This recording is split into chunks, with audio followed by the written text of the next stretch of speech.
think about. Death is swept under the carpet in our culture.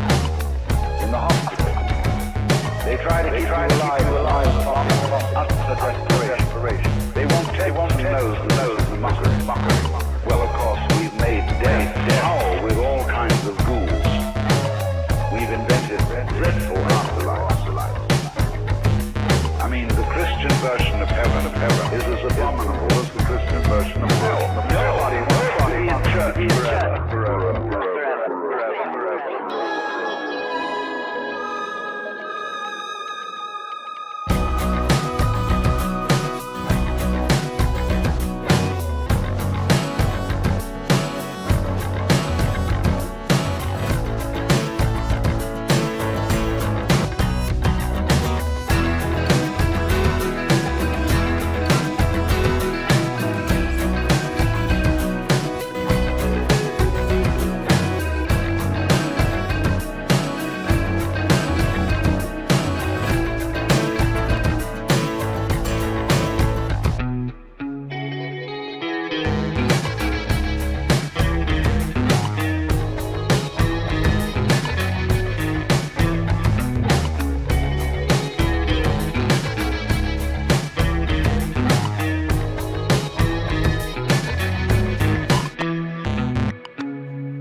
They try to keep you alive utter desperation. They won't take the mockery. Well, of course, we've made death howl with all kinds of ghouls.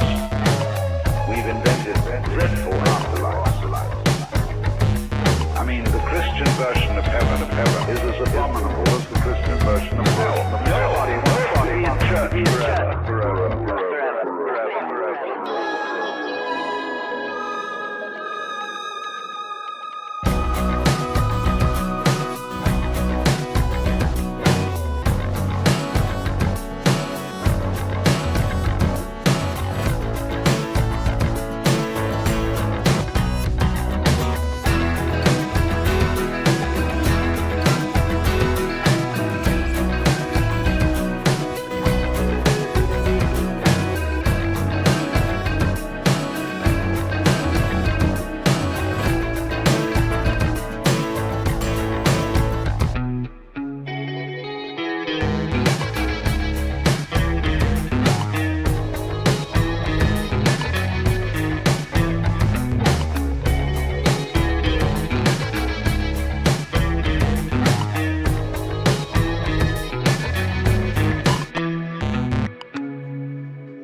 Death is swept under the carpet in our country.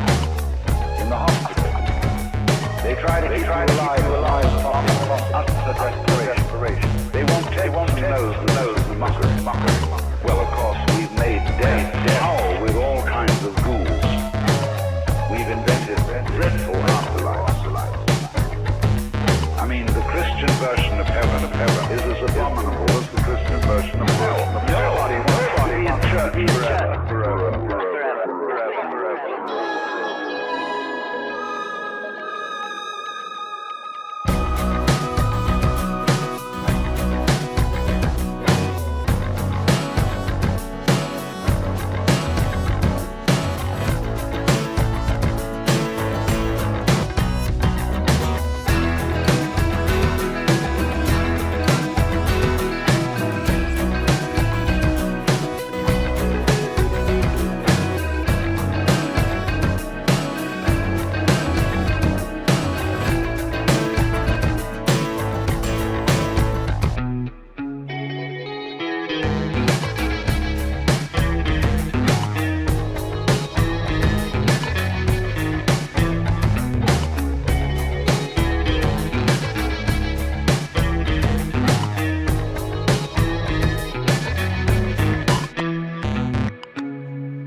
और पंकज कौन है यार ये कौन है और पंकज भाई कौन है यार ये कौन है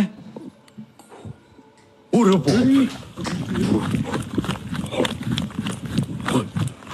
तेरी भाई क्या चीज है वहाँ पे दोस्तों यहाँ पर ना कुछ अजीब सी चीज दिखी है यहाँ पे यार Well, we found another Clint's girlfriend. Welcome back.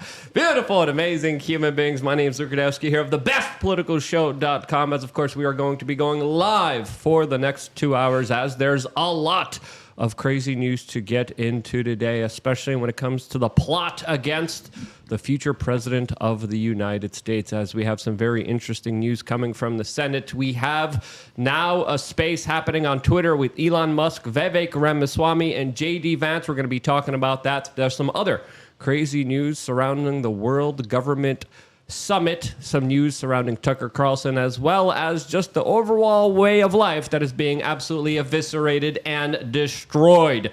As, of course, we are going to be live for the next 2 hours, so make sure to share this broadcast with your friends and family members, as, of course, it is more imperative than ever that you guys participate in this independent media organization. And one way you guys get to do that is also by simply signing up to lukeunfiltered.com. And then by doing so, you, of course, get the ability to call in to the show and be able to ask us and show us whatever you want in about an hour and a half from now. So make sure to take advantage of that, as we, of course, also have a very special report only available for members that was just out a few hours ago. You could also participate in the conversation by going to mysuperchat.com. And by going there, you guys actually get to have your text put on the screen during the show. As, of course, we're going to be answering all mysuperchats.com, Rumble rants, super chats, whatever you decide to, of course, support us with. We, of course, will be doing our best to address all of them.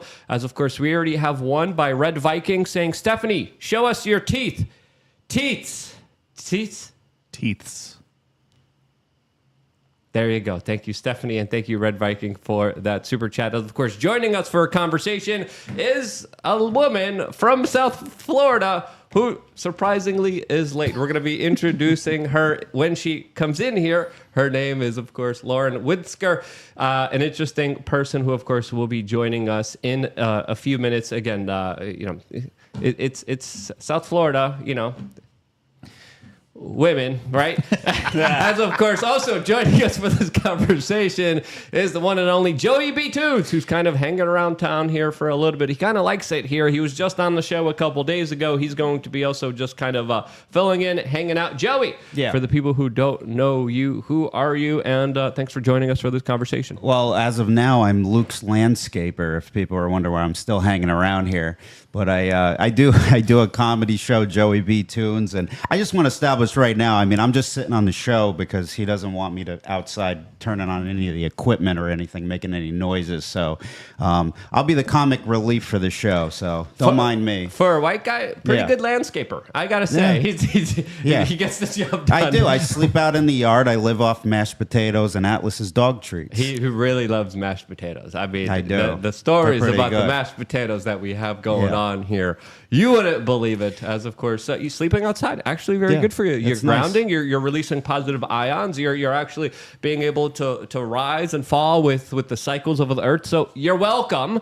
Plus, Miami is absolutely incredible, and it's one of the most beautiful, amazing cities in the world. Can we talk about Clint's night last night? Oh and what's yeah, going on Clint here? was not doing good. No, he was not doing good. Welcome to Clint's intervention.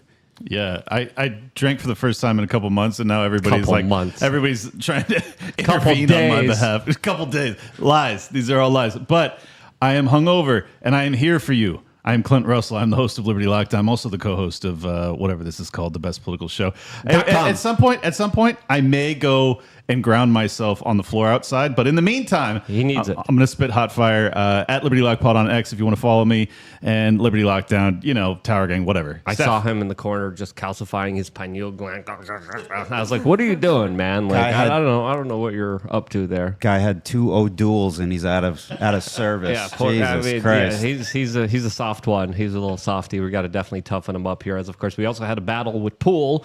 And I would just like to state for the record, since the cameras are on, the lights are on, Clint lost devastatingly to moi, Luke Pull Shark Radowski, that played for like the 10th time ever. And Clint, who's a pro, got his butt whooped. So this man's a real wizard with the cues, if you know what I mean. Hey. Clint was like, "Whoa, I can't believe you did that shot." I'm like, "Yeah, damn right." Even though I had no idea what I was doing. Steph! Sounds like I missed a crazy party last night. This is Steph. WeAreChange, pushing the buttons. Woo-hoo. Why is your gender late Yes. right now? That's what I... Defend your gender. Yeah. Sadly, I won't go there. We'll discuss that all probably on Rumble, as of course there's a lot of gender talk, specifically with the latest incident of what happened in a church that we can't talk about here, that the police took a bunch of time to investigate the specific gender roles of. Again, Lots of crazy news to get into. Next 2 hours, we're going to be getting into that, plus a lot more. So, of course, share this broadcast with your friends and family members. It really does matter. The YouTube algorithm isn't really that friendly to us. The larger people we criticize every day, they're not that friendly to us, and it really is something that's incredible for us to still be here for so long, only because of you guys who are there participating, sharing this broadcast, signing up. So really, from the bottom of my heart, I appreciate you guys, as of course a lot of people in independent media come and go. We're persistent, we're still here, but we're predominantly here because of you and all of the things that you guys are doing to allow us to still be here for you. So sincerely, thank you so much. As of course, let's just jump right into the news. As of course, we have this post from J.D. Vance that took to Twitter and wrote, "This new Ukrainian bill tries to make it illegal for Trump to do what he is promising on the campaign trail." As of course, it is also linked to an article by the American Conservative that is titled "The Republicans' Plot Against Donald Trump," as we have the latest details from the Senate, as there is a new military-industrial complex funding bill for Israel, for Taiwan, and for Ukraine that has a very interesting stipulation in there that, of course, automatically, preemptively makes it so the future president of the United States cannot defund this war. Yes, you heard that correctly. Donald Trump on the campaign trail has promised to end the war in Ukraine, and now there are specific provisions being organized by the U.S. Senate to specifically make sure that Donald Trump will not be able to do this. As J.D. Vance writes, quote, "It gets worse. Back in 2019, Democrats articulated a novel theory of impeachment based on Trump's refusal to spend money from the USIA, Ukraine Security Assistance Initiative. 5 years after impeaching Trump for refusing to spend money on Ukraine, they have drafted a new law that, again, requires Trump to spend money on Ukraine if he negotiates an end to the war, as he has promised to do. They will undoubtedly argue that he has broken the law. We are nearly a year away from an election that could give Trump the presidency, and Ukraine obsessive Republicans have already given the Democrats a predict to impeach him. Slava Ukraina, America be damned." This is, of course, the writings of J.D. Vance with some really shocking, surprising developments that are not really that shocking and surprising, but for them to even do it a year in advance before Donald Trump even is elected, that I think is the really surprising part here. Well, I think what the reason that this makes a lot of sense is, even when you first look at it, it's like, all right, this makes absolutely no sense. Why would we be sending billions of dollars to defend other people's borders, but we show complete lack of interest in defending our own? But then you remember that it was actually Donald Trump who was impeached. I think the first impeachment was over his phone call with Zelensky, where he was talking about whether or not there had been corruption when it came to business dealings with one Hunter Biden, and whether or not that connected all the way up to Joe, who was then to be the president.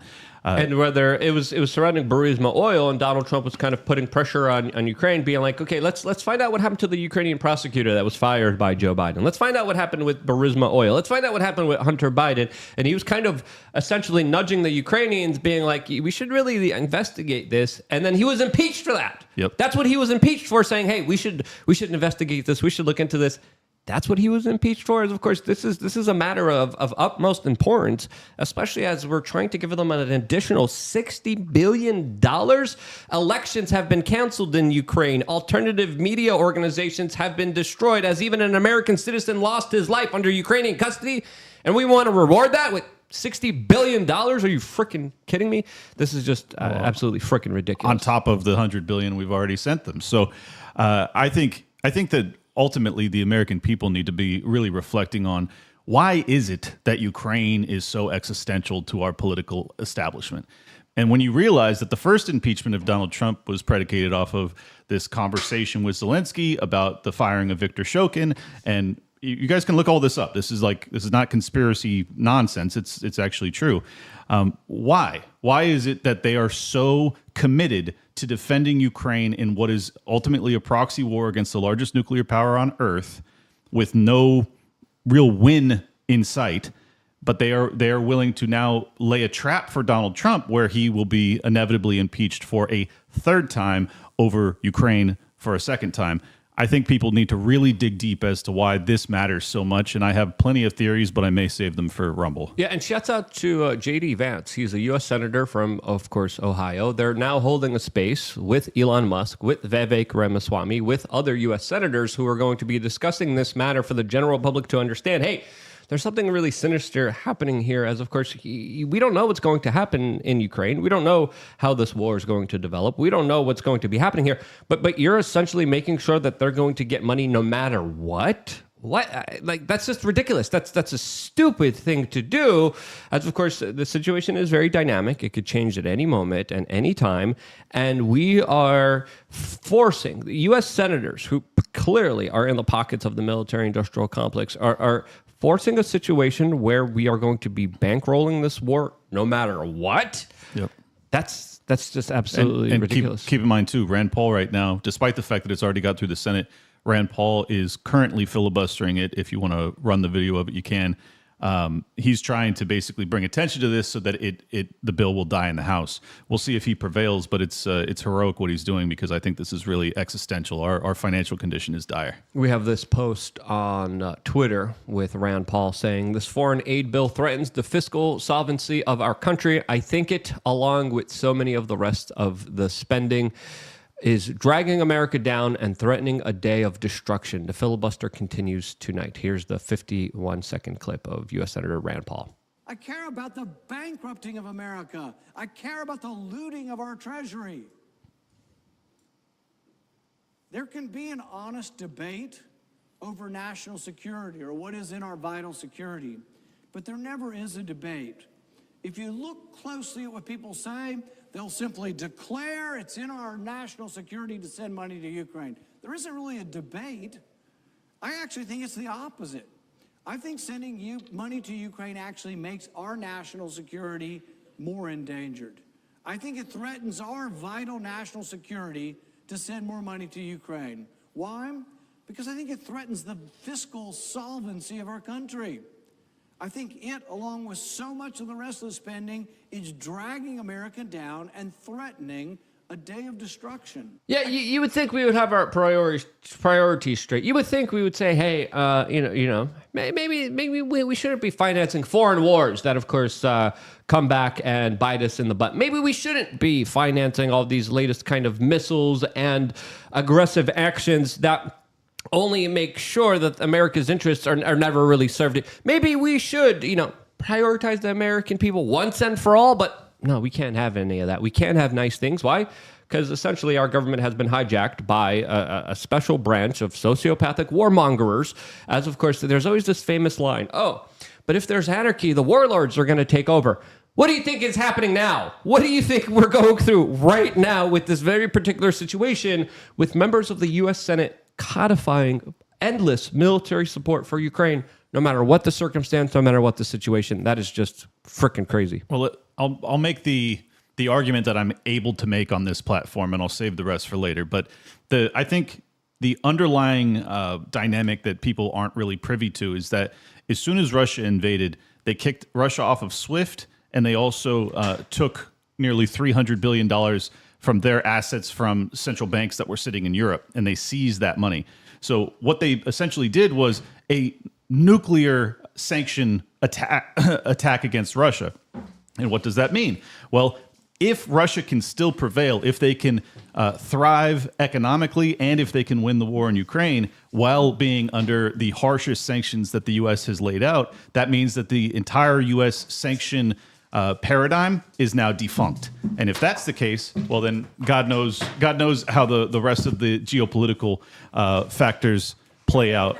We've got next one over. Yeah, we got Lauren that just came in there. So that's going to be your mic. You're going to be sitting next to Joey. If you need to use the restroom, it's by the wall of vitamins that we have over there. Very nice. But we have headphones for you as well, so you will be able to kind of hear yourself. Lauren, why are women always late? All right, so Yeah, what's going on? Did you have a dishwasher running or something? This is his fault because He should have told me it starts at 5. I And then did. No? No, you told I did. You I told did. Me I have- 6. I have receipts. So, and on woman time, we just run an hour behind as it is. So you have to take that into See, I'm glad that you're account. willing to accept that there is a woman Very time. true. Oh no, there is definitely a Yeah. woman aspect to this. See? when planning. Lauren's honest. Why can't you be Yeah, honest, Steph? Definitely. Well, that's why she's in the kitchen right now on the camera. See, that's what they wanted to do with you, but I talked them out of it. So right where I Right, belong, we got right? we got to punish this You're one safe here for over being here. late here.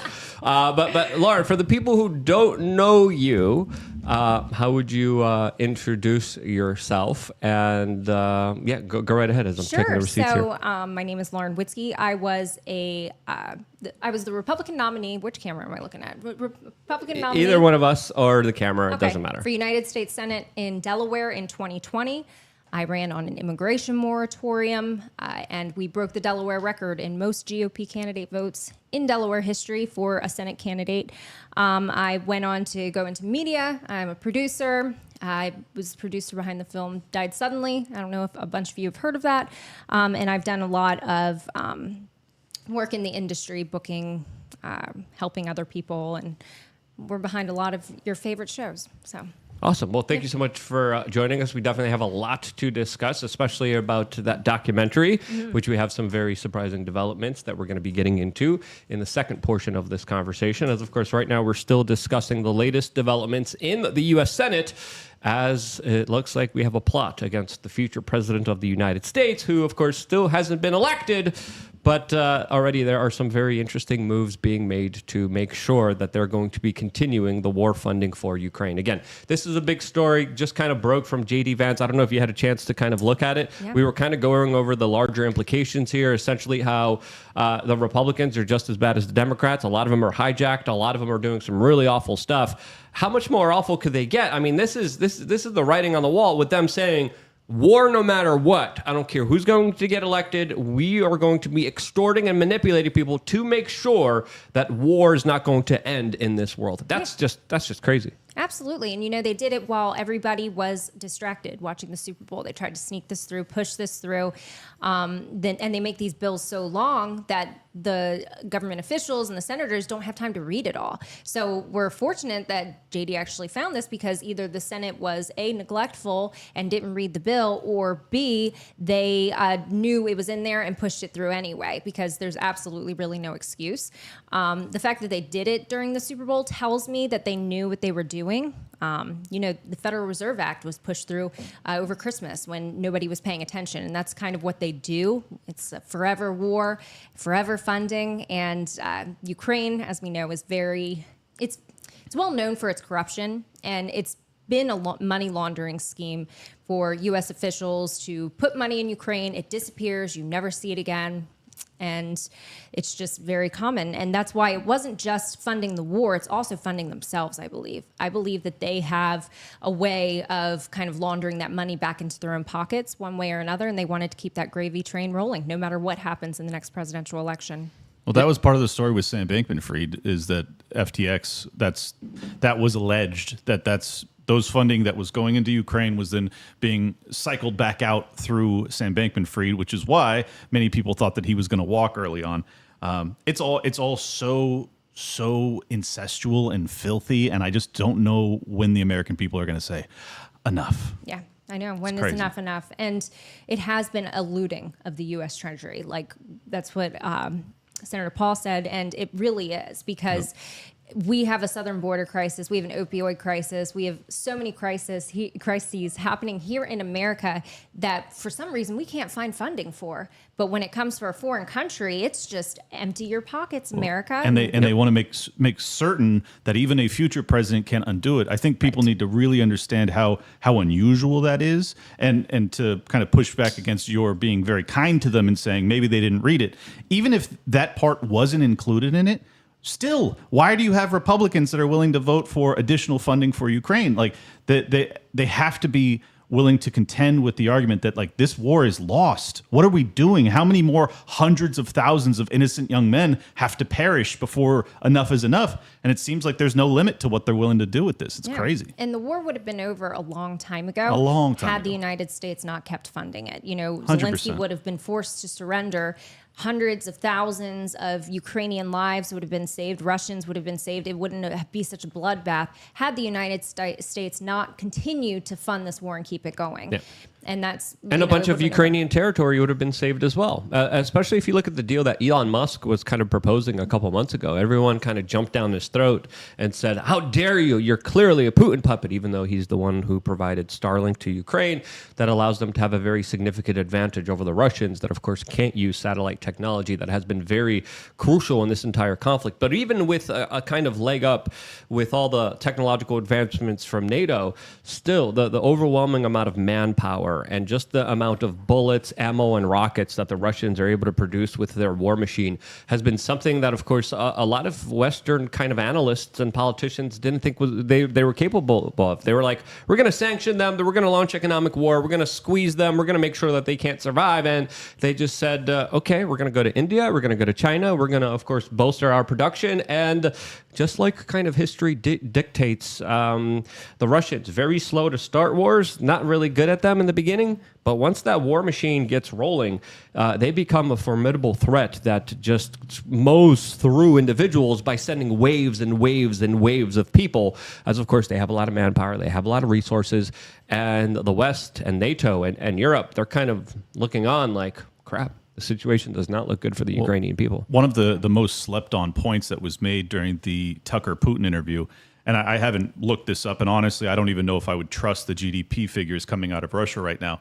But Putin alleges that Russia is now the #1 economy in Europe of all of them. If they have actually managed to accomplish that while in the teeth of the harshest sanction regime that the American government has ever levied, that's a truly remarkable feat. And I think that more than anything is why the American political establishment is just freaking out. Because if they actually succeed and thrive through the face of all of this, well then all of the other people that are scared to death of the American empire start to go, looks like the BRICS alliance is actually the future. We need to be aligned with them. This is also very similar to what Tucker Carlson was describing today at the World Government Summit, specifically how the Moscow train stations look a lot different than the New York City train stations. And there's many factors to this. But before going into the just overall quality of life in the United States going down, there's still a lot of really important things to discuss geopolitically. There's still a lot of important things to discuss when it comes to Ukraine, because this is essentially shadowy, secretive members of the government working behind the scenes in order to codify their pound of flesh of the Ukrainian people that they're guaranteeing, no matter what, will be having money, will be having the resources to fight this conflict for however long they want to fight it for. Now, obviously, the United States and intelligence agencies are playing a kind of very important role here, as we found out through, of course, all the disclosures, everything that we found out through Boris Johnson and his participation when it came through squashing a lot of the peace deals here. But I don't see this ending well. I see, again, I'm following the war maps. I'm looking at all the updates as they happen. The Ukrainians are continuing to lose territory. They're continuing to be exhausted. They're continuing not to have enough manpower to actually fight these conflicts, to the point where I'm seeing videos of mentally disabled people on the front lines. I'm seeing women being sent to the front lines. And those are horrors that you can't sustain. Those are horrors that you can't keep going. And I really do believe that they're only keeping it going only to kind of save face for this election cycle. Because if Ukraine falls, or if Ukraine quits, or if there's a peace deal made now, Biden's going to look horrible. His State Department's going to look horrible.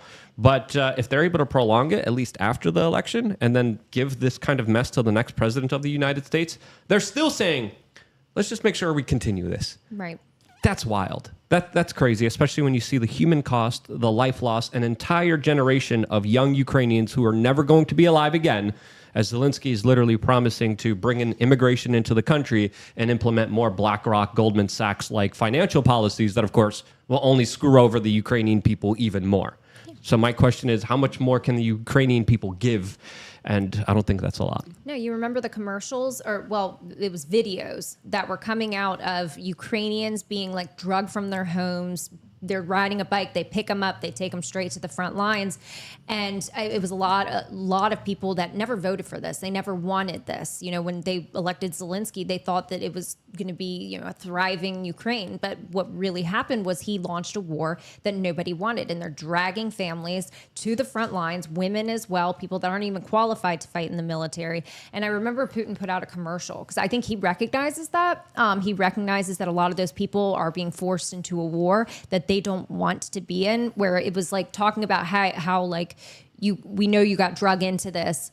You don't have to die. And it was kind of like a way out, an option for Ukrainians who didn't want to die in the war and didn't want to fight in it anyway. But, they think Biden needs to be a wartime president in order for him to win. I don't know if they've been doing polling that tells them that, but they are determined, like they truly believe that we have to be at war in order for Biden to win this election. So you're going to continue seeing that until the end, and until the election. And say Trump does pull it off, you can tell they're getting nervous that Trump might pull this off. So we got to put our protections in place now for it. I think it's highly probable that you're right, that they do want to have it be wartime when it comes election time. And I think Luke is probably right that they're trying to delay the drawdown until immediately after the election. The inevitable, the loss of the Ukrainian war. Oh, no, of course. But I'm just saying, I think that you're right about them delaying it until right after the election. But I just want everybody like at home thinking about this deeply. Like, if you have a political class that is willing to sacrifice countless innocent lives to the tunes of tens, hundreds of thousands more that have already been sacrificed needlessly, and they're willing to do so based off of political angling, you really ought to become an abolitionist. Like, if that's what the political establishment is about, that they're just willing to sacrifice hundreds of thousands of innocent people to better ever so slightly their political chances in the next election, I don't know why this system is worth salvaging. I mean, that's what the system always has been, though. If you look at the Vietnam War, the Korean War, the Iraq War, the Syrian War, the Libyan War, the Afghanistan War, the Iraq War, all these wars, they were again, from the very beginning, a lot of people were saying, hey, you're going to start this war in Iraq. This is going to create a lot of horrible situations that are going to unfold because of this direct intervention. Well, they said the same thing about Libya. They said the same thing about Afghanistan, and we just didn't listen. But it's not that we didn't listen. I think this chaos is organized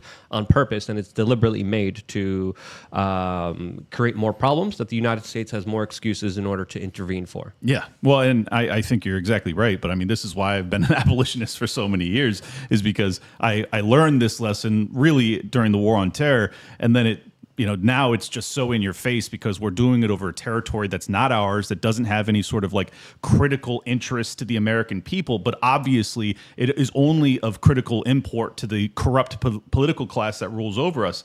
And for that, it's just so brazen. It's so in your face. I just hope that more and more people are waking up to how decrepit the political establishment is right now. It's really reprehensible. We have some very interesting comments from Tucker Carlson today about this very matter that we're talking about right now. Very interestingly, at the World Government Summit. So here are the comments from Tuck. First things first, Putin wants to get out of this war. He's not going to become more open to negotiation the longer this goes on. One of the things we've learned in the course of the last 2 years is that Russia's industrial capacity is a lot more profound than we thought it was. I mean, Russia, this country we were assured was a gas station with nuclear weapons, has a pretty easy time making missiles, rockets, and artillery shells, whereas NATO doesn't. First things. Yeah, especially when you look at the Russian GDP, especially when you look at the kind of larger economic warfare and sanctions that we launched on them, everyone was saying, Russia's done. Russia's going to be totally over. They're not. Iran, India, China all have made their relationship with Russia that much more significant, and therefore also inadvertently helped the rise, or on purpose, I think a lot of this is on purpose, helped the rise of other BRICS nations that are organizing now and then directly challenging the U.S. petrodollar. As of course, the United States is in debt, and now we want to spend more money that we don't have, that we're going to print out of thin air, that's going to devalue the purchasing power of the dollar. For what? What's the greater ask here? What's in our interest here? And then, of course, it's nothing. If you look at how China is conducting itself on the world stage, they're doing trade, they're doing infrastructure, they're buying up natural resources, they're safeguarding their future, where they have relationships that they're able to work with people financially. What does the United States do? Blow places up, and then we rebuild them. And then we blow them up again because the people that, of course, we blew up the first time were pissed off that we blew them up the original time. And this is a cycle that, again, is just constantly repeating itself, especially in the Middle East. And how else will you have an empire be absolutely destroyed and put on its knees other than doing this? Because I'm kind of questioning this. If you didn't want to destroy the U.S. empire, what would you be doing differently here? I don't see the distinction here. And for those that aren't familiar with the BRICS acronym, it's Brazil, Russia, India, China, and South Africa. You also now have Saudi Arabia in the mix, and a bunch of other nations that have all been added in. It's somewhere in the neighborhood of 11 or 12.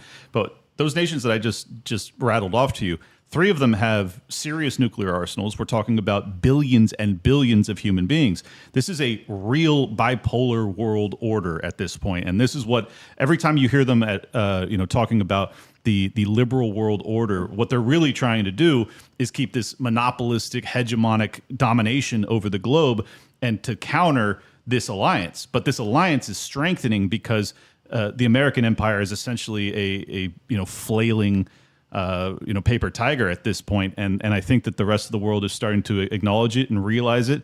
And now we're trying to use the Ukrainians to fight proxy wars against the BRICS alliance, and that's not successful. So what comes next? Well, what comes next is American boots on the ground, and I think that's why they're angling to set off the war with Iran.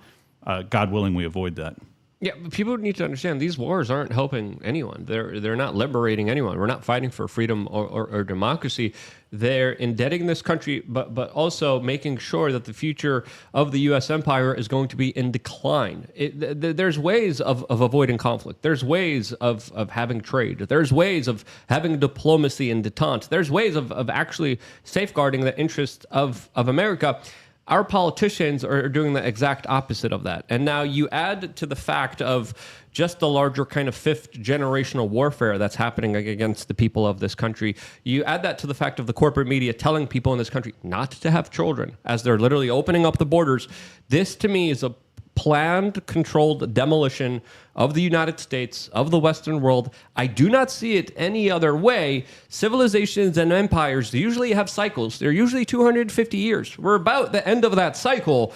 And to me, the writing's on the wall. I don't know if you think I'm being maybe too hyperbolic or too sensationalistic, but I do not see good things for this country moving ahead. No, and it absolutely is intentional. There's no other reason why our government would fund nonprofits and NGOs that facilitate mass immigration, like HIAS receives millions in federal funds every year to bring illegals in and dump them into red states. It's absolutely intentional.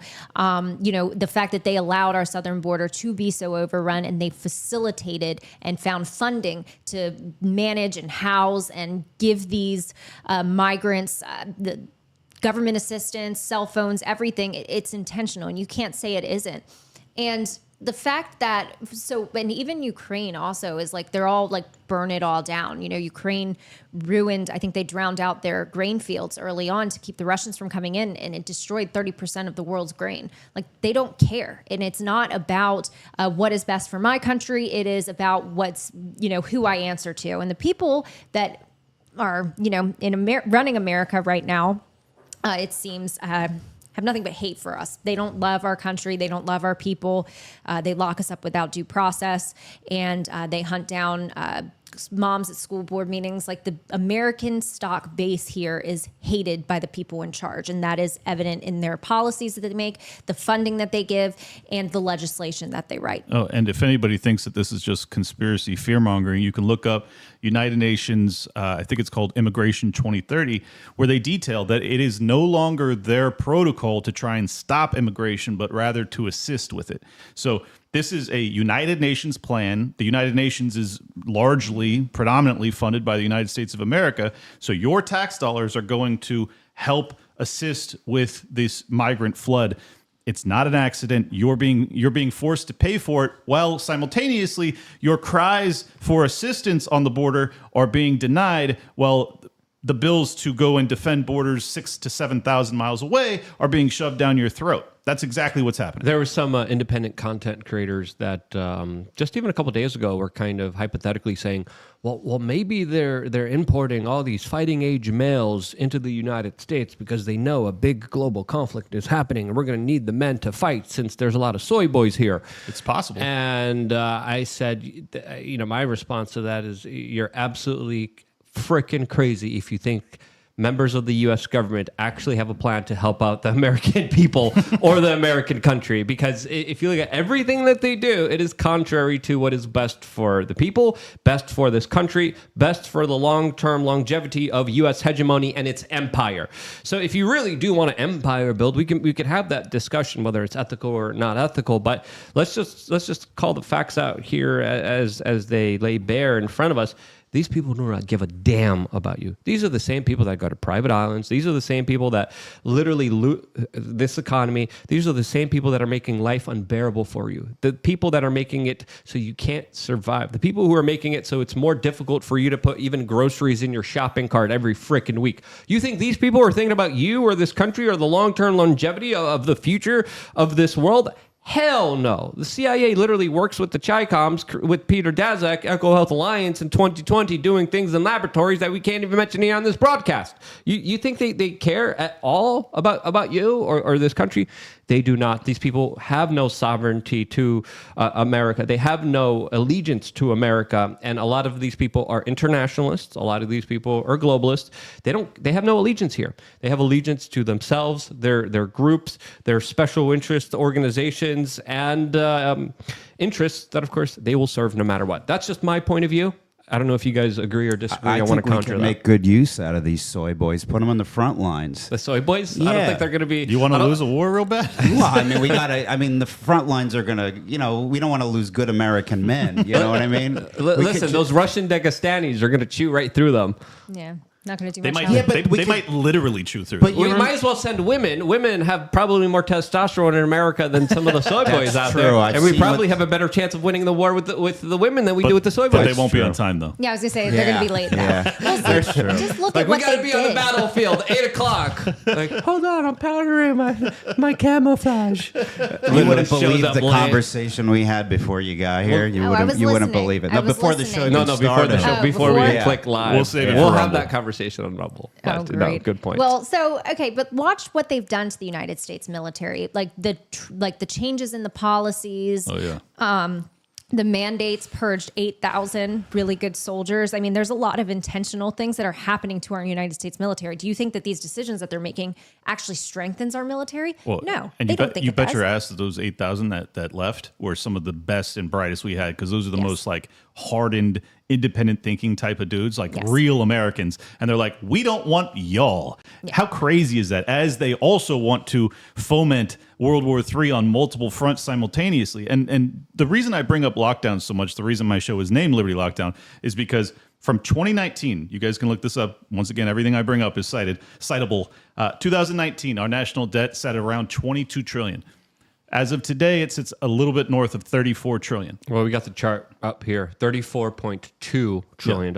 Yeah, so it was 22. Basically, we've racked $12 trillion of debt in the past 5 years. If you guys don't think that that is a coordinated implosion of the American economic system, you're out of your mind. As a finance guy, I am telling you, these people know exactly what they're doing. Yeah, maybe not Janet Yellen, maybe not Elizabeth Warren or Joe Biden. They're all idiots. I'm not talking about them. I'm talking about the real power brokers. They know exactly what they're doing. They're going to try and front run this and trade themselves into the winning seat as the implosion happens. But the implosion is coming, and it is being orchestrated quite intentionally.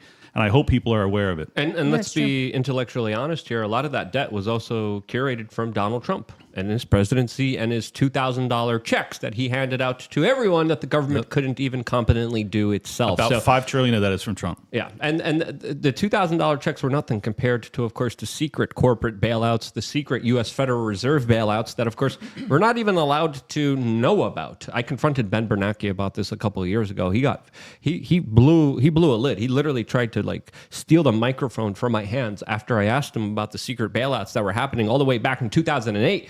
So there's a lot of fishy things happening behind the scenes. But clearly, as alluded to by Tucker Carlson and by Vladimir Putin after that interview, they do speak about a kind of shadowy secret group behind the scenes that calls the shot while the U.S. president is a puppet. I know Lauren well enough that we need to save her response for Rumble. That's right.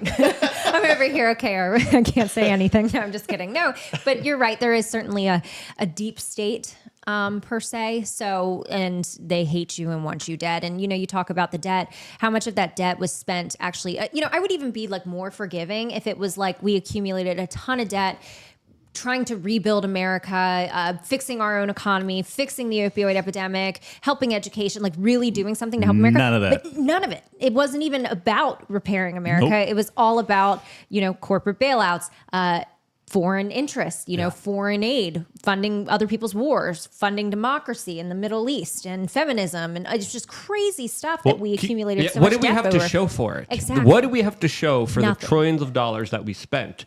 Pakistani gender studies? Yeah. Sri Lankan speedboats? Are you freaking kidding me? No, we had to break our kids' minds with masking for 3 years. Obviously, that was money well spent. But people need to remember, it was $800 billion was the bailout in 2008 that was enough to catalyze and create the Occupy Wall Street movement. $800 billion is a drop in the bucket. That's like a continuing resolution dream. Like that's not what we're doing now. We're talking 1.6 to 2.5 to 3 trillion every time Congress passes a major spending bill now. It's unbelievable. And you had people in America that were ready to riot over 800 billion. What happened during lockdowns was the largest transfer of wealth in human history. That's not an exaggeration. It's not hyperbole. And it was taken from you and your family and your children and your children's children and people you'll never meet. And it was transferred to the wealthiest people on the planet. And people just seem to be like accepting of it. And I'm like, I feel like I'm the crazy person that's still absolutely viscerally furious about what happened. But I hope I'm not alone. I hope I'm just reading the room. Big Pharma deserved that money. And we have a whole bunch of, let me read the notes here, turbo cancers for it. Yeah, we have that. Hooray! But they have a I'm already solution for walking the that. line on YouTube. Yeah. The blue armpit haired liberal in San Francisco is like, he's almost there. He's almost. No, not giving it to you. We're going to continue the conversation on Rumble. As of course, we have more interesting comments from Tucker Carlson at the World Government Summit, who had more to say about the ongoing conflict between Ukraine and Russia, the proxy war between the East and the West, which I also thought was very interesting. I'm going to play it right now. We should think about what that means, one. Two, the West doesn't spend any time, or our policymakers in Washington spend no time thinking about, like, what are the achievable goals here? I have heard, personally, U.S. government officials say, well, we're just going to have to return Crimea to Ukraine. Well, you don't need to be a Russia scholar to know that's not going to happen short of a nuclear war. That's insane, actually. So even to say something like that reveals that you're a child, you don't understand the area at all, and you have no real sense of what's possible.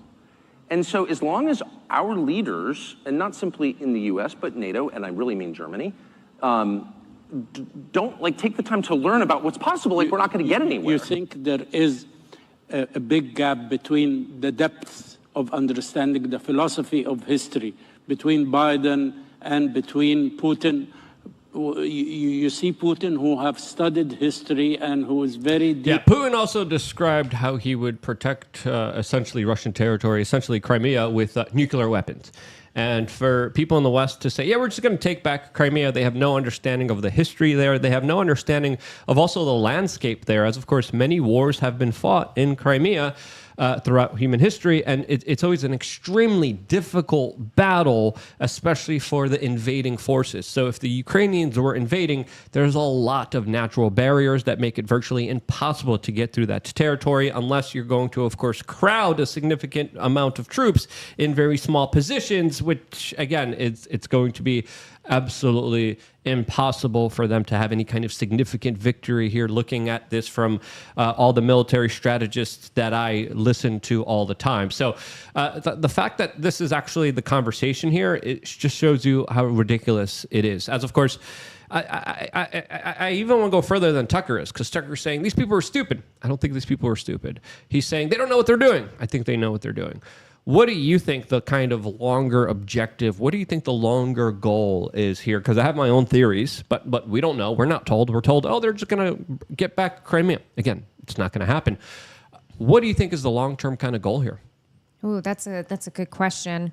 So are you talking about Ukraine and Russia specifically, or kind of like the globalist world order that we're seeing waging wars everywhere across Ukraine the and world? Russia with the conversation. Come back to me. I gotta think about this While you one. think about it, let me also add, I think it was 2018, I could be wrong on the year, but there was a referendum in Crimea where the people there were asked if they wanted to be part of Russia or part of Ukraine, and I think the results were somewhere in the neighborhood of 90%.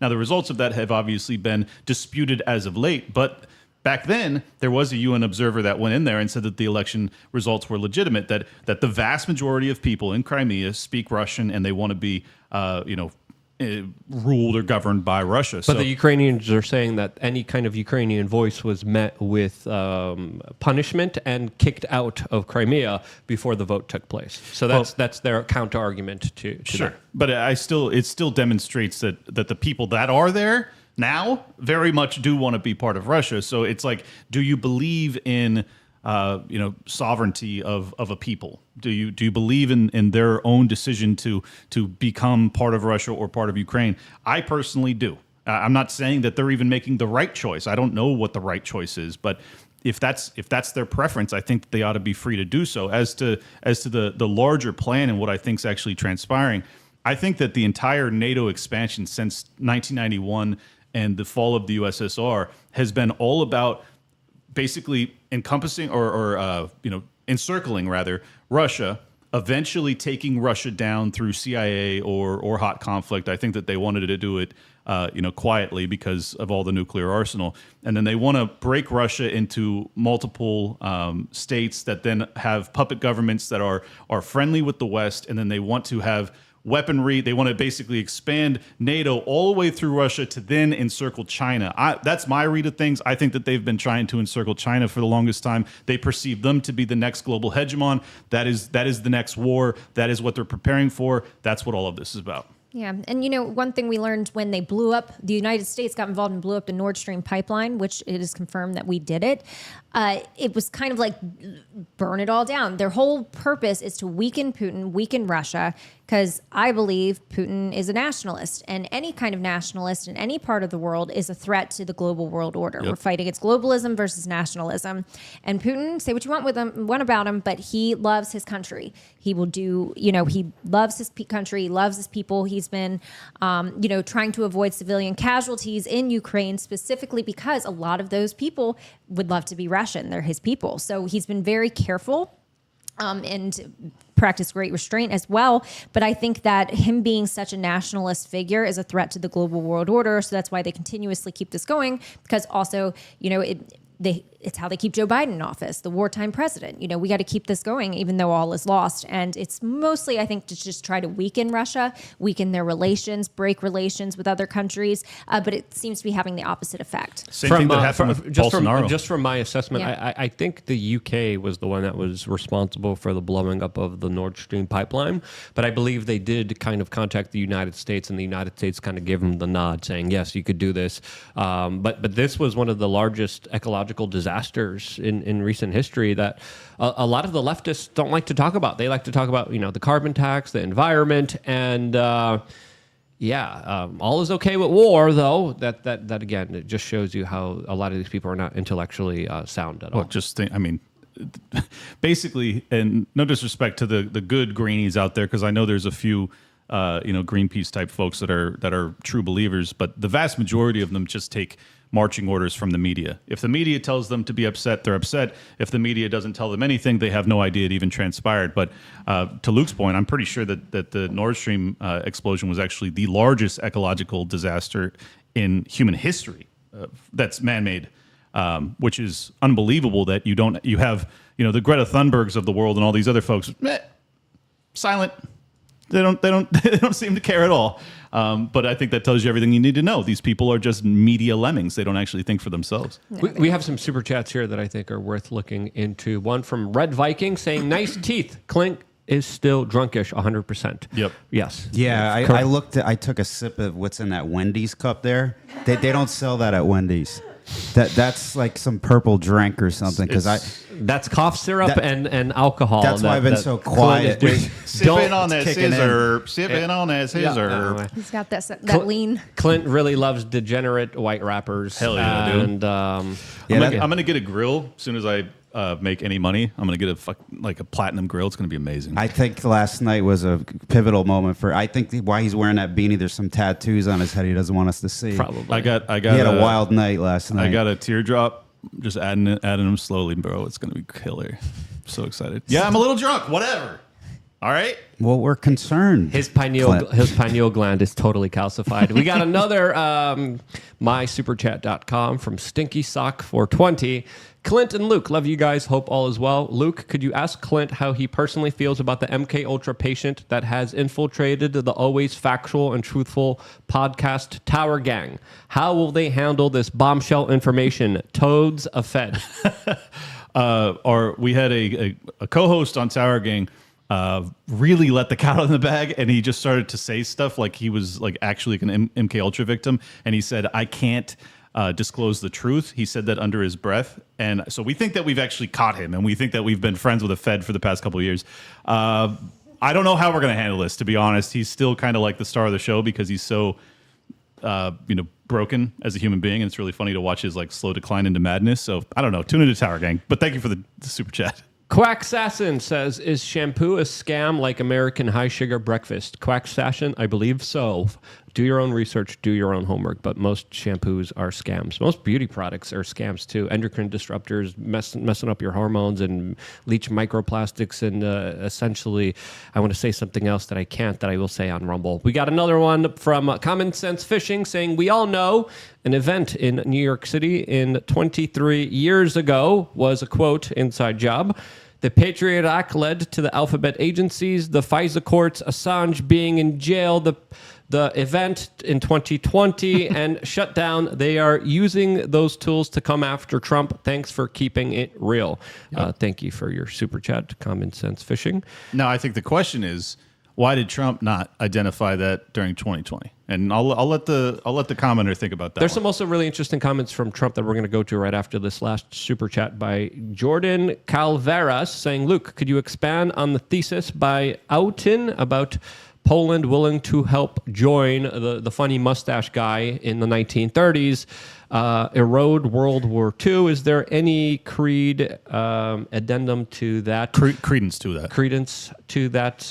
We'll have a whole history discussion when it's more, when we're allowed to actually have it on a different platform. Yeah, we can't talk about World War II here. Yeah, including more Polish jokes. We'll continue. I want to hear the Polish jokes. As of course, Trump had some very interesting comments that Nikki Haley is criticizing him for, as she just recently came out and said that Joe Biden actually looks sane and clear-headed to Donald Trump, who said that he would not protect delinquent NATO allies from Russia. Now, Donald Trump made this particular statement as he said, I'm sick of the United States funding this war. He wants NATO to take more of an active role here. He wants NATO and European countries to spend billions of dollars on this conflict. For me, there should be a different take here, as of course this war should be ended. Donald Trump does represent one of the few presidential candidates out there, one of the few politicians, one of the few presidents who does represent an anti-war voice.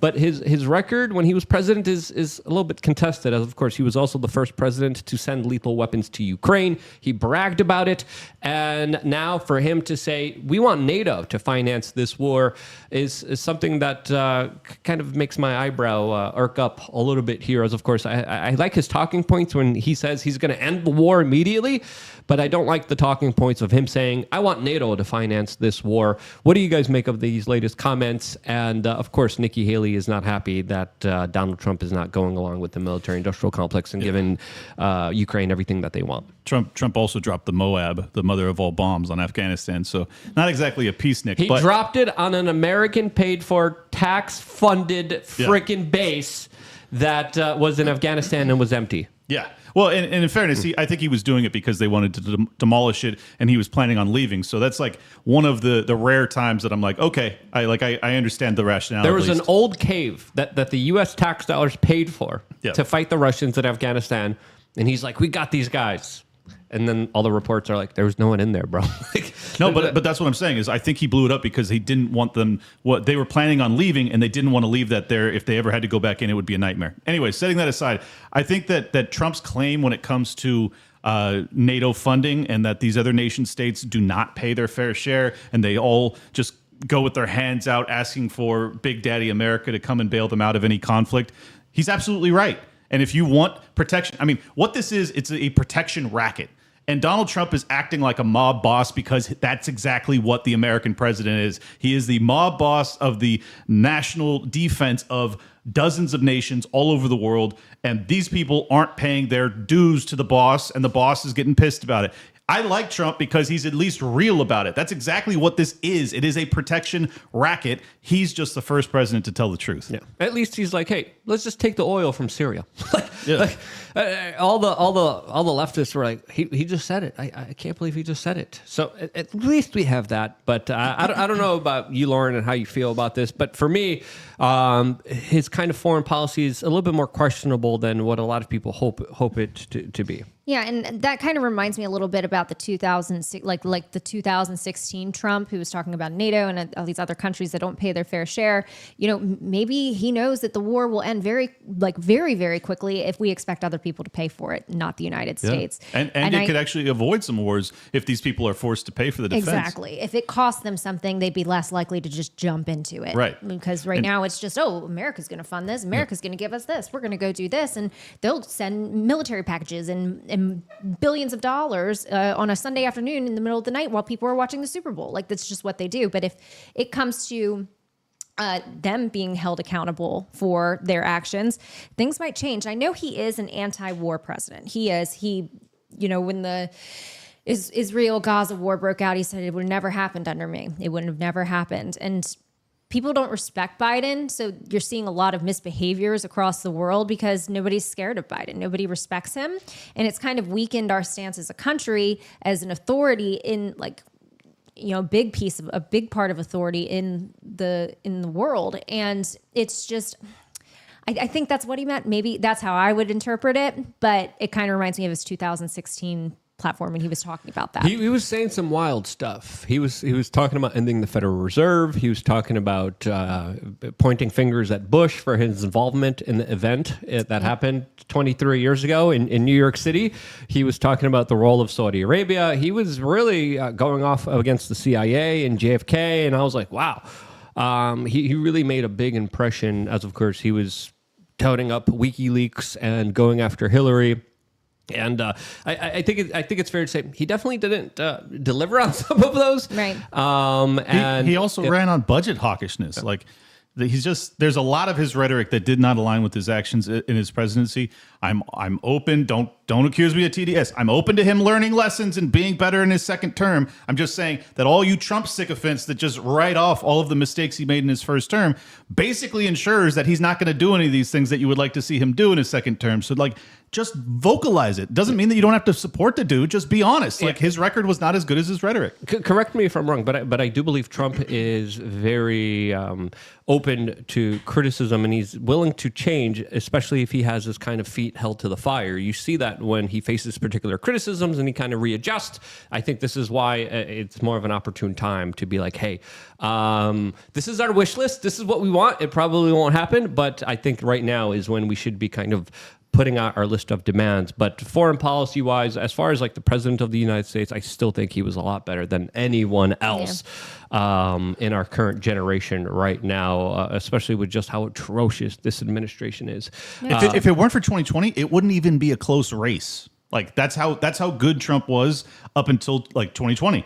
But because of that, I still have to put him in the category. 2020, it's an incident that happened in 2020 that is tied to EcoHealth Alliance and Peter Daszak and the CIA and China. We're going to talk about that right now, all on Rumble, a platform that allows us to finally just be able to speak freely speak openly, without any kind of fear, without any kind of ramifications of just being obliterated by the technocratic gulag overlords and Susan Wojcicki that is just waiting to punish this channel any and every which way she can. So please, right now, if you haven't taken the opportunity, go to rumble.com, rumble.com/WeAreChange. Of course, we're going to be ending this broadcast on Twitter. We're going to be ending this broadcast on Facebook, on Kick, on YouTube, and we're going to be exclusively going over to just rumble.com, where, of course, Atlas will be joining us and barking like a crazy dog that she is in the freest of speech that, of course, she is going to be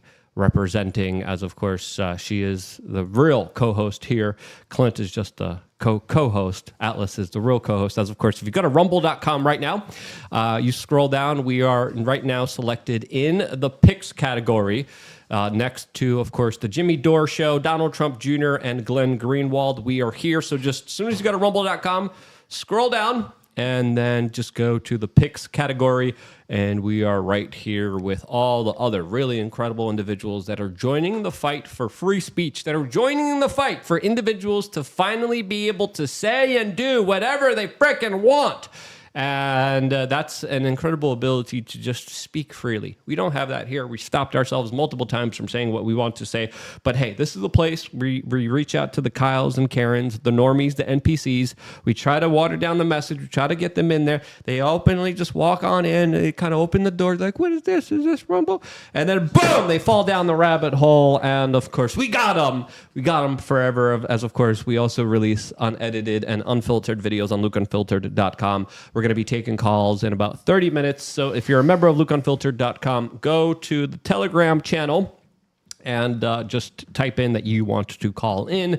And of course, we will be going to you in just 30 minutes from now.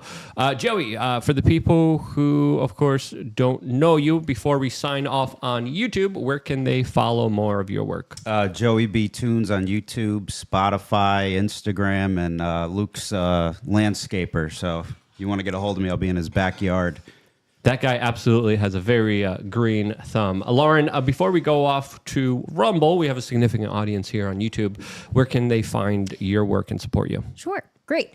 Can be found on Twitter, Lauren Witzke DE for Delaware. You can find me there. I'm also on Telegram, Lauren Witzke Official, Instagram, and my Facebook is personal, so that's it.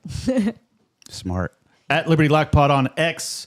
Liberty Lockdown's the show. I had Dave Smith on a couple days ago. It's doing really well. I hope you guys will check that out. It was a great conversation about the Tucker-Putin showdown. And I will be co-hosting with my other Tower Gang degenerates the Slightly Offensive show, which is Elijah Shaver's show tonight at 10 o'clock. With the Fed or without the Fed? The Fed will be there. So we will dive deep on figuring out why he's trying to entrap us and what his plans are for us. It should be highly entertaining. Steph. All it takes to entrap Clint is a jelly donut. Go ahead.